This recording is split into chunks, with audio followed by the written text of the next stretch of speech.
Hello students, let us understand one of the very important point exam point of view जो कि HSC board 2025 के लिए बहुत important होगा, that is features of dividend. 4 mark के लिए एसपी के पेपर में इंपॉर्टेंट हो सकता है। So let's start. सबसे पहले देखेंगे हम मीनिंग। ओके, अभी मीनिंग देखेंगे। Dividend is an income to share holder. Obviously dividend किसकी इनकम होती है? शेयर होल्डर्स की। कौन से share holders? Equity share holders and preference share holders, है ना, which is paid by company. कौन पे करती है उनको डिविडेंड? कंपनी पे करती है ना। It is a part of net distributable profit. Net distributable profit यानी जब कंपनी एक ऑर्डर होता है जिसमें सबको पेमेंट करती है, उसके बाद टैक्स भी पे कर देती है, उसके बाद जो अमाउंट बचता है उसको बोलते हैं net distributable profit, that is profit after tax. Okay, और funds available to shareholders, यानी ऐसा प्रॉफिट अभी बचा है जो सिर्फ और सिर्फ किसमें बटने वाला है? Equity share and preference shares.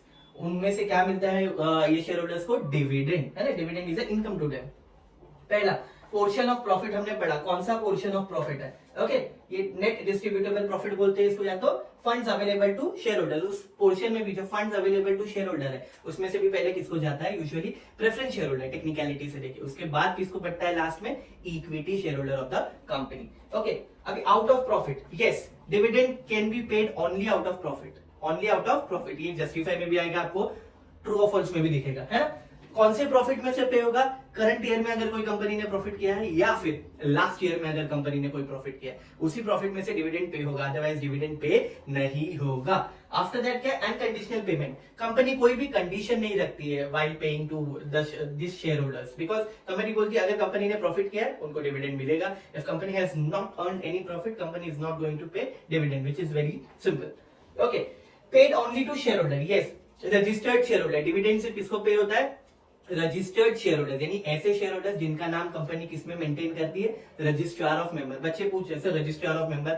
Registrar of member यानी उन्होंने शेयर खरीदा और कंपनी ने उन शेयर होल्डर्स की सारी डिटेल अपने पास लिखी है, whether they are equity share holder या प्रेफरेंस शेयर होल्डर, उनकी डिटेल कंपनी ने अपने पास मेंटेन करके रखी है। किसमें? रजिस्ट्रार ऑफ मेंबर्स, है ना।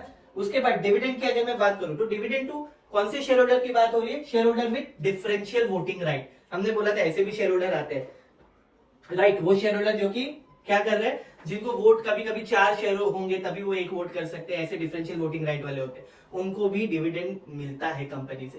There are no as such rule और बाउंडेशन। ओके, अगर क्या होगा, अगर suppose company is not earning profit, company ने कोई भी प्रॉफिट नहीं किया, not declare out of capital, फिर है ना, कंपनी ने कोई भी प्रॉफिट नहीं किया है, तो इस केस में क्या होगा? कंपनी क्या करेगी? शेयर होल्डर्स को डिविडेंड नहीं देगी, है ना, क्योंकि कंपनी उनके बनाए हुए कैपिटल में से डिविडेंड नहीं दे सकती। बट कंपनी किसमें से डिविडेंड दे सकती है? Company can pay dividend out of capital profit. Out of capital profit यानी समझो कोई शेयर प्रीमियम में बेचे तो शेयर प्रीमियम का पैसा है उसमें से दे सकती है, लेकिन कैपिटल में से नहीं दे सकती, है ना। Company can give from capital profit but not from capital of the company, है ना। और दूसरी चीज, डिविडेंड सिर्फ किसको मिलेगा? Equity share holders and preference share holders. दोनों में से पहले किसको मिलेगा? पहले प्रेफरेंस शेयर होल्डर, फिर इक्विटी शेयर होल्डर, है ना, क्योंकि वो रेजिडुअल क्लेमेंट भी होते हैं, क्योंकि अगर बच गया बाय चांस तो वो उस पे सिर्फ और सिर्फ किसका हक होगा? इक्विटी शेयर होल्डर्स का।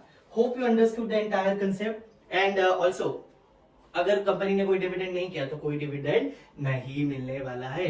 तो बच्चे पूछेंगे सर क्या हम as it is answer exam में लिख सकते हैं? यस। एक बच्चा हमसे पूछा suddenly, sir net distributable profit बोलो ना, तो मैंने बताया ऐसा प्रॉफिट जिसमें कंपनी सबको बांट चुकी है और उसके बाद टैक्स भी पे कर चुकी है, तो टैक्स कटने के बाद जो अभी प्रॉफिट बचा है that is net distributable profit, जो कि जिसको किसमें बटने वाला है उसमें से डिविडेंड? पहले preference share and equity share holders को। Hope you understood. Thank you for understanding this concept. चलो, बाय बाय।